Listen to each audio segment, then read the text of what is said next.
আসসালামু আলাইকুম রহমতুল্লাহ। আমরা আমাদের লাইব্রেরি ম্যানেজমেন্ট সিস্টেমের জন্য কিছু ইউজার গাইডলাইন্স রেডি করবো আজকে। প্রথমে আমরা লগ ইন করে ফেলি, দেরি না করে। আসসালামু আলাইকুম। লগ ইন করার পর আমরা একটা ড্যাশবোর্ডে কিছু স্টেট দেখতে পারবো, যেটা হয়তো প্রয়োজন অনুযায়ী, ক্লায়েন্টের প্রয়োজন অনুযায়ী এগুলো আপডেট করা হবে। ইউজ করার পরেই বুঝতে পারবে আসলে কোন স্টেটটা তার বেশি প্রয়োজন, সে অনুযায়ী আপডেট করা হবে। আচ্ছা, চলুন কথা না বাড়িয়ে আমরা চলে যাচ্ছি আমাদের ইনভয়েস ম্যানেজমেন্ট করার জন্য। আমরা ধরে নিচ্ছি যে আমাদের অনেকগুলো টেস্ট এবং টেস্ট রেজিস্ট্রেশন করা আছে, যেটার জন্য কোনো একটা ইউজারের জন্য আমরা এখন টেস্টের ইনভয়েস করবো। আমরা ইনভয়েস মেনুতে চলে গেলাম। ইনভয়েস মেনুতে যাওয়ার পরে আমরা অন্য কিছু নিয়ে একটু পরে আলোচনা করতেছি। আমরা প্রথমে চলে যাচ্ছি ইনভয়েস ক্রিয়েট করার জন্য। ওকে, ইনভয়েস ক্রিয়েট করতে চলে গেলাম। আমরা এখানে দেখতে পাচ্ছি প্রথম ইনফরমেশন গুলো পেশেন্ট ইনফরমেশন। প্রথম পেশেন্ট ইনফরমেশন গুলো দিব, পরবর্তীতে টেস্ট প্যাকেজ, এবং এর পরবর্তীতে আমাদের পেমেন্ট রিলেটেড বা বিল রিলেটেড ইনফরমেশন গুলো আমাদের আসছে। ওকে, তাহলে আমরা চলে যাই প্রথমে পেশেন্টের বয়স। আমরা এখানে যে পেশেন্ট ম্যানেজ করতেছি, পেশেন্টের রেকর্ড ম্যানেজ করতেছি। পেশেন্ট আমাদের এখানে কি কি পরিমাণ কি কি টেস্ট করছে প্রিভিয়াসলি, সেটাও আমরা এখান থেকে ট্র্যাক করতে পারতেছি। তো সেই ক্ষেত্রে আমরা পেশেন্টটাও রেজিস্ট্রেশন করে নিচ্ছি। আমরা এখান থেকে যদি দেখি কোনো একটা পেশেন্ট যদি আমাদেরকে এখান থেকে প্রিভিয়াসলি সেবা নিয়ে থাকে আপনাদের ল্যাবরেটরিতে, তখন ওই ল্যাবরেটরিতে তার রেকর্ড থেকে যাবে। সে অনুযায়ী যদি তার কাছে ফোন নাম্বার, তার পেশেন্ট রেজিস্ট্রেশন নাম্বার বা নাম অনুযায়ী যদি সার্চ দিয়ে আপনি বের করতে পারেন, তাহলে আপনার এখান থেকে সিলেক্ট করে ফেলবে। যদি একবারে নিউ হয় যে আপনার এখান থেকে সে একবারে নতুন কোন পেশেন্ট নেই, ওকে, তাহলে আমরা এখানে গিয়ে নতুন পেশেন্ট রেজিস্ট্রেশন করে ফেলতে পারবো। নতুন পেশেন্ট রেজিস্ট্রেশন করার জন্য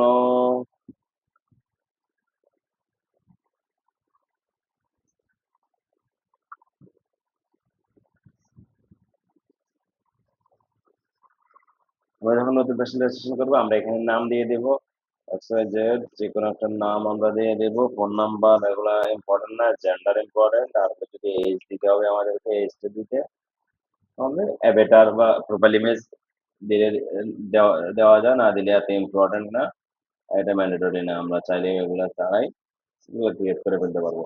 জাস্ট ইট। ওকে, এখন আমরা হয়তো যেহেতু পেশেন্ট বারবার আসতে পারে, সবসময় তো নাম্বার তার থাকবে না, কোড থাকবে না, তাহলে আমরা এখানে নামের সাথে কিছু দিয়ে দিতে পারি, যেটা দিয়ে আমরা সার্চ করতে পারবো। নামের সাথে তার অ্যাড্রেস দিয়ে দিতে পারি, যেমন XYZ from Dhaka, from Dhaka, Dhaka, just simple দিয়ে দিলাম। এই আপনারা আপনাদের সিনের সুবিধা তো যেটা আপনাদের প্রয়োজনীয় তাগিদাটা দিতে হবে। এখান থেকে সেভ করে ফেললে এই নতুন ক্রিয়েট করা সেশনটাই আমাদের এখানে সিলেক্ট হয়ে যাবে। এখন আপনার মনে করেন যে আপনি কোনো কিছু ভুল তথ্য দিয়েছিল, ওকে, আমরা আবার এখান থেকে এডিট পেশেন্টে চলে গেলাম। ঠিক আছে, আমরা এখান থেকে পেশেন্ট রেডি করতে পারি। সেম হয় যে আমাদের কোন পেশেন্ট, সরি, এডিট পেশেন্ট যদি আমরা করতে চাই, আমাদের এই যে পেশেন্ট মডিউল থেকে আমরা সেটা এডিট করতে পারবো। এখান থেকে সেগুলো পেশেন্টের ইনফরমেশন এডিট করতে পারবো, পেশেন্ট ইনফরমেশন এডিট করে নিতে পারবো। এখন আমরা আবার চলে আসি, এই যে নতুন পেশেন্টটা দিয়ে আমরা শুরু করি। সেম আমরা যখন কোনো একটা পেশেন্ট যখন প্রেসক্রিপশন নিয়ে আসে টেস্ট করার জন্য, ম্যাক্সিমাম প্রেসক্রিপশন নিয়ে আসছে, প্রেসক্রিপশন নিয়ে আসলে আমরা ডক্টর ইনফরমেশনটা এখান থেকে নিয়ে রাখতে পারবো। কোন ডক্টর আমাদের এখানে আহ, কোন ডক্টর রোগী আমাদের এখানে আসলো, সেটা আমরা রাখতে পারবো। বা কোন ডক্টর প্রেসক্রিপশন করছে সেই অনুযায়ী যদি এখানে প্রিভিয়াসলি ডক্টর রেজিস্টার করা থাকে, সেখান থেকে সিলেক্ট করে দিতে পারবো। আর না হলে আমাদের নতুন ডক্টর আমাদের রেজিস্টার করতে পারবো। সবকিছু mandatory, name, designation, address, name এবং ডেজিগনেশন, ডক্টর ডেজিগনেশন,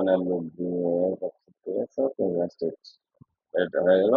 আরেকটা জিনিস আমাদেরকে এখানে খুবই ইম্পর্টেন্ট, যে আমরা যদি কারোর সাথে রেফারেল বোনাস যদি সিস্টেম থাকে, যে আমরা 10%, 20% রেফারেল বোনাস দিব যারা আমাদের ল্যাবরেটরিতে রেফার করবে, তাদের জন্য আমরা রেফারেল বোনাসটা রাখতেছি। তো রেফারাল হিসেবে আমরা তাদেরকে রেজিস্ট্রেশন করে রাখতে পারবো, এখান থেকে সিলেক্ট করতে পারবো। না থাকলে নিউ রেফারেল আমরা এখান থেকে সিলেক্ট করতে পারবো, ক্রিয়েট করতে পারবো।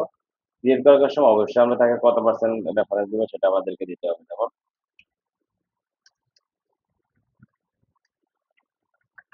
রেফারাল আর কিছু লাগবে না, 30%। সেভ। ওকে, রেফারেল 30% গেলাম। ওকে?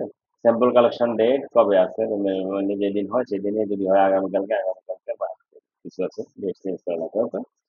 তো স্যাম্পল কালেকশন ডেট দিয়ে দিলাম। এখন আমরা দিব কোন টেস্ট গুলো সে করাইতে আসলো, প্রেসক্রিপশন কি টেস্ট আছে, কোনটা করাবে। তাহলে আমরা এখান থেকে সার্চ দিয়ে সিবিসি কম্পিউটার দেখলাম যে আরো কিছু যদি আমাদের থাকে আমরা এগুলো অ্যাড করতে পারবো। এখানে আমাদের শুধু ২ টি রেজিস্টার করা আছে।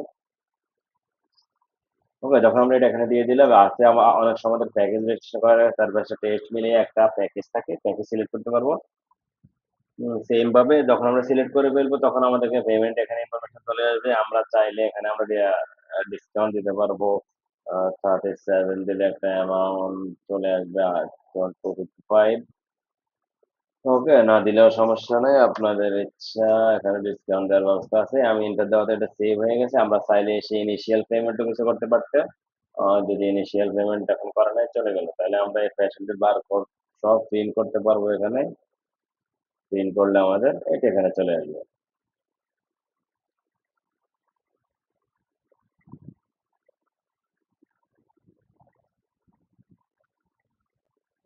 ঠিক আছে, যখন আমরা প্রিন্ট করার সময় এটা এখানে আমাদের চলে আসবে। সেম ভাবে আমাদের বারকোডও প্রিন্ট করতে, এখান থেকে বারকোড প্রিন্ট করতে পারবো। সেম ওয়েতে আমরা যখন একটা পেশেন্ট অ্যাকাউন্টে আসবে তার পেমেন্ট দেওয়ার জন্য, আমরা চাইলে ইনিশিয়াল পেমেন্ট নিতে পারতাম, বাট এখন আমরা স্কিপ করে গেছি। যখন সে একজন পেশেন্ট আসবে তার রিপোর্ট নেওয়ার জন্য বা অ্যাকাউন্টের ডিউ বিল দেওয়ার জন্য, তখন আমরা দেখবো যে তার ডিউ বিল কত। তার আমরা এই যে তার রিসিপ্টে আমাদের এই কোডটা থাকবে, কোড দিয়ে সার্চ করলে সেটা আসবে। আমরা দেখবো যে তার ডিউ আছে, আর আমরা এখন কোনো ইনিশিয়াল পেমেন্ট নেই। তাহলে সেম ভাবে আমরা এখানে ইডিটে চলে যাব, ইডিটে গিয়ে তার পেমেন্ট অ্যাড করে দেবো, কত আজকে সে আজকে ডেটে কত টাকা দিচ্ছে। ওকে, ফুল টাকায় পেমেন্ট করে দিলে তো, বা আপনি এখন পেমেন্ট করার সময় আপনাকে তাকে কোনো ডিসকাউন্ট দিতে চাচ্ছেন, ওকে, আপনি এখান থেকেও কিছু ডিসকাউন্ট দিতে পারবেন। 10 টাকা ডিসকাউন্ট দিলেন। সরি, পেমেন্টের সময় এখন 10 টাকা ডিসকাউন্ট দেওয়া যাবে না। টোটাল এত। আমরা যদি এখানে যাই, তাহলে আমরা এখান থেকে পেমেন্ট অ্যাড করে ফেলতে পারবো। 287 যখন আমরা দিয়ে ফেলবো, ক্যাশ পেমেন্ট মেথডটা কি, ক্যাশ না কার্ড, আমরা এখান থেকে ওটা সিলেক্ট করতে পারবো। আর এইটা যদি আপনার এখানে নতুন কোনো পেমেন্ট মেথড থাকে আপনি এখান থেকেও অ্যাড করতে পারবেন মেথড। যেমন বিকাশ যদি অ্যাড করে দিই, তাহলে বিকাশ সেভ হয়ে গেল, আমরা এখান থেকে বিকাশ সিলেক্ট করতে পারবো। বিকাশ, তাহলে আমরা বিকাশ অ্যাড করে দিলাম। তাহলে এখন যদি আমরা সেভ দিয়ে দিই, তার পেমেন্ট ডিউ জিরো। ওকে, ডিসকাউন্টও জিরো, পেমেন্টও জিরো।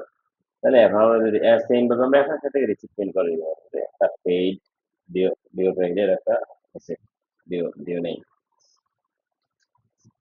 তাহলে আমাদের ইনভয়েস ক্রিয়েট করা হয়ে গেল। এই ইনভয়েস ক্রিয়েট করা গেলে আমরা বিভিন্ন ক্রাইটেরিয়াতে এখান থেকে ফিল্টার করতে পারবো। ডেট ওয়াইজ করতে পারবো, ক্রিয়েটেড বাই কোন অ্যাডমিন করলো বা কোন কাউন্টার থেকে কোনটা ইউজার করলো করতে পারবো, স্ট্যাটাস অনুযায়ী করতে পারবো, বারকোড অনুযায়ী করতে পারবো। বারকোডটা এটা হলো আমাদের এইসব ফ্যাশন বারকোড, কোনো একটা বারকোড আমরা এখান থেকে ফিল্টার করতে পারবো, এখানটাও ফিল্টার করতে পারবো, আবার হলো ফ্যাশন বারকোড আমরা ফিল্টার করতে পারবো। ঠিক আছে, সেম ভাবে আমরা এই লিস্ট যেটা আছে লিস্টটাকে আমরা এখান থেকে এক্সপোর্ট করতে পারবো, সিএসভি কপি করতে পারবো, আবার হলো পিডিএফ আকারে এখান থেকে এক্সপোর্ট করতে পারবো। ঠিক আছে, আহ এই হলো আমাদের ফ্যাশন রেজিস্ট্রেশন বা হলো ইনভয়েস জেনারেটের জন্য আমাদের যেই ভিডিওটা আমরা ইনস্ট্রাকশনটা আমরা দিতে চেয়েছিলাম, এটাই হলো তার। আশা করি পরবর্তী ভিডিওতে আমরা নিয়ে আসবো কিভাবে আমরা এই পরে। আসসালামু আলাইকুম।